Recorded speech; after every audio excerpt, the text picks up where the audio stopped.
महाराष्ट्रातील माझ्या बंधू भगिनींना जय श्री कृष्ण। उद्या श्रीकृष्ण जयंती आहे। मी तुम्हाला आजच शुभेच्छा देतो।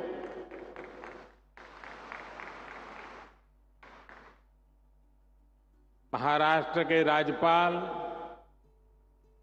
श्री सीपी राधाकृष्णन जी, मुख्यमंत्री श्रीमान एकनाथ शिंदे जी, केंद्रीय मंत्रिमंडल के मेरे साथी, देश के कृषि मंत्री, ग्रामीण विकास मंत्री श्रीमान शिवराज सिंह चौहान जी, इसी धरती के संतान मंत्रिपरिषद के मेरे साथी प्रतापराव जाधव, केंद्र सरकार में हमारे मंत्री श्री चंद्रशेखर जी, इसी धरती की संतान बहन रक्षा खड़से जी, उप मुख्यमंत्री श्री अजित पवार जी, देवेंद्र फडणवीस जी, महाराष्ट्र सरकार के मंत्रीगण, सांसद और विधायकगण और विशाल संख्या में हमें आशीर्वाद देने के लिए आई हुई माताएं बहनें,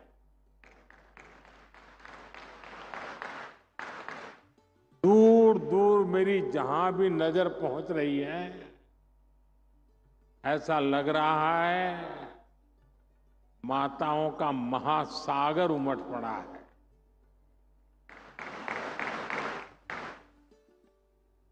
ये दृश्य अपने आप में सुकून देता है। अपनी बात शुरू करने से पहले मैं नेपाल बस हादसे को लेकर अपनी पीड़ा व्यक्त करना चाहता हूं। इस हादसे में हमने महाराष्ट्र के जलगांव के अनेक साथियों को खोया है। मैं सभी पीड़ित परिवारों के प्रति संवेदना व्यक्त करता हूं। जैसे ही ये हादसा हुआ, भारत सरकार ने तुरंत नेपाल सरकार से संपर्क किया। हमने हमारी मंत्री रक्षाताई खड़से को तुरंत नेपाल जाने के लिए कहा। हमारे जो परिजन नहीं रहे, उनके पार्थिव शरीर को हम वायुसेना के विशेष विमान से वापस लाए हैं। जो घायल है उनका अच्छे से इलाज चल रहा है। मैं उनके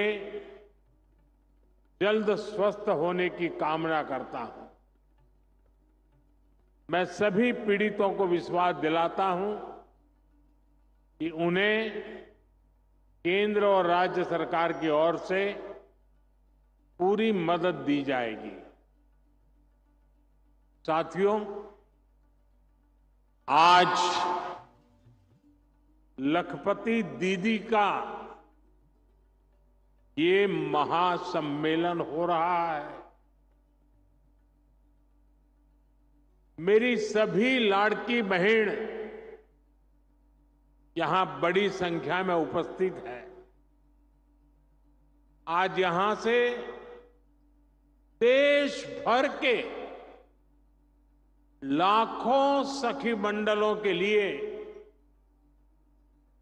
6,000 करोड़ रुपए से अधिक की राशि जारी की गई है। लाखों बचत गटांशी जोडल्या गेलेल्या महाराष्ट्रातील आमच्या भगिनींना सुद्धा कोट्यवधी रुपयाची मदत मिळाली आहे. इस पैसे से लाखों बहनों को लखपति दीदी बनाने में मदद मिलेगी. मेरी सभी माताओं बहनों को बहुत बहुत शुभेच्छा. साथियों, आप सभी में मुझे महाराष्ट्र की गौरवशाली संस्कृति और संस्कारों के भी दर्शन होते हैं. और महाराष्ट्र के ये संस्कार भारत ही नहीं, विश्व भर में फैले हैं. मैं कल ही अपने विदेश के दौरे से लौटा हूं. मैं यूरोप के देश पोलैंड गया था और वहां भी मुझे महाराष्ट्र के दर्शन हुए.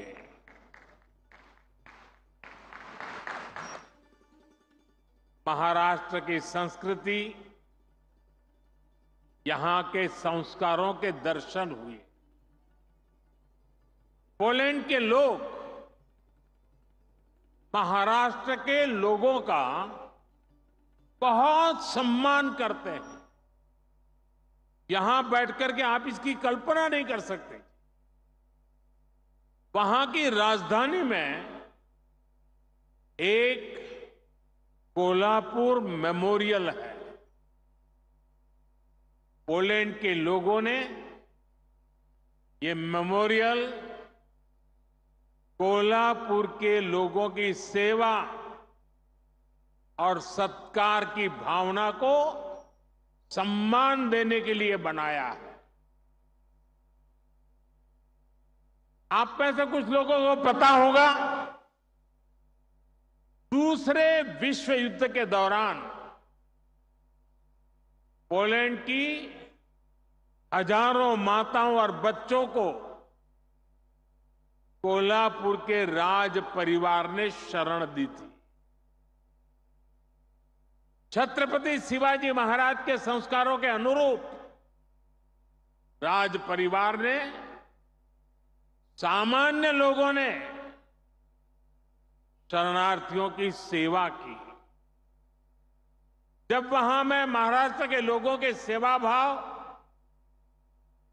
मानवता प्रेम की प्रशंसा सुन रहा था तो मेरा माथा गर्व से ऊंचा हो रहा था. हमें ऐसे ही महाराष्ट्र का विकास करके महाराष्ट्र का नाम पूरी दुनिया में और ऊंचा करते रहना है. साथियों, महाराष्ट्र के संस्कारों को यहां की वीर और धीर माताओं ने सृजित किया है. यहां की मातृशक्ति ने पूरे देश को प्रेरित किया है. आमचे जळगाव हे तर वारकरी परंपराचे तीर्थ आहे. महान संत मुक्ताईची ही भूमि आहे. उनकी साधना, उनका तप आज की पीढ़ी के लिए भी प्रेरणा है. बहिणाबाई की कविताएं आज भी समाज को रूढ़ियों से बाहर निकल सोचने के लिए मजबूर करती. महाराष्ट्र का कोई भी कोना हो, इतिहास का कोई भी कालखंड हो, मातृशक्ति का योगदान अप्रतिम रहा है। छत्रपति शिवाजी महाराज के जीवन को किसने दिशा दी? ये काम माता जिजाऊ ने किया। जब समाज में बेटियों की शिक्षा, बेटियों के कामकाज को महत्व नहीं दिया जाता था, तब सावित्रीबाई फूले आगे आई। यानी भारत की मातृशक्ति ने हमेशा समाज और राष्ट्र के भविष्य को बनाने में बहुत बड़ा योगदान दिया है। और आज जब हमारा देश विकसित बनने के लिए मेहनत कर रहा है, तो फिर से हमारी मातृशक्ति आगे आ रही है। मैं अपने सामने देख रहा हूं, महाराष्ट्र की आप सभी बहनें कितना अच्छा काम कर रही है। तुमच्या सगळ्यामध्ये मी राजमाता जिजाऊ आणि सावित्रीबाई फुलेची छाप पाहतो।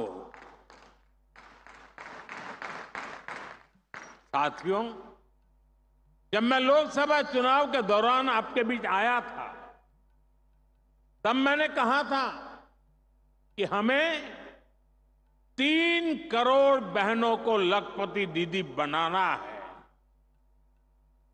यानी 3 करोड़ ऐसी बहनें और जो सेल्फ हेल्प ग्रुप में काम करती है, जिनकी 1 साल की कमाई 1 लाख रुपए से अधिक होगी। बीते 10 वर्षों में 1 करोड़ लखपति दीदी बनी और बीते 2 महीने में, सिर्फ 2 महीने में 11 लाख और लखपति दीदी उसमें जुड़ गई, नई बन गई।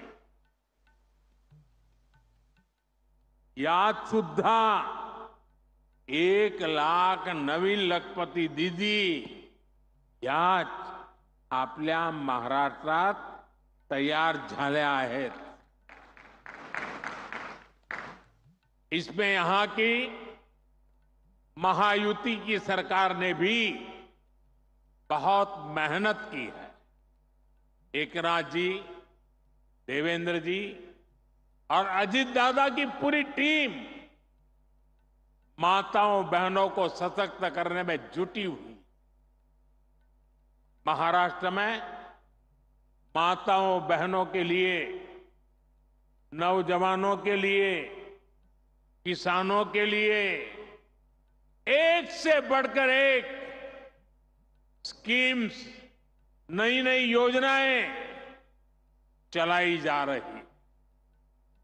साथियों, लखपति दीदी बनाने का ये अभियान सिर्फ बहनों बेटियों की कमाई बढ़ाने का अभियान है, इतना नहीं है। ये पूरे परिवार को, आने वाली पीढ़ियों को सशक्त करने का एक महाअभियान है। ये गांव के पूरे अर्थतंत्र को बदल रही है। यहां इस मैदान में मौजूद हर बहन बेटी अच्छी तरह जानती है कि जब वो कमाने लगती है तो कैसे उसका अधिकार बढ़ जाता है, घर परिवार में उसका सम्मान बढ़ जाता है। जब किसी बहन की कमाई बढ़ती है तो परिवार के पास खर्चने के लिए पैसे भी ज्यादा जुड़ते हैं।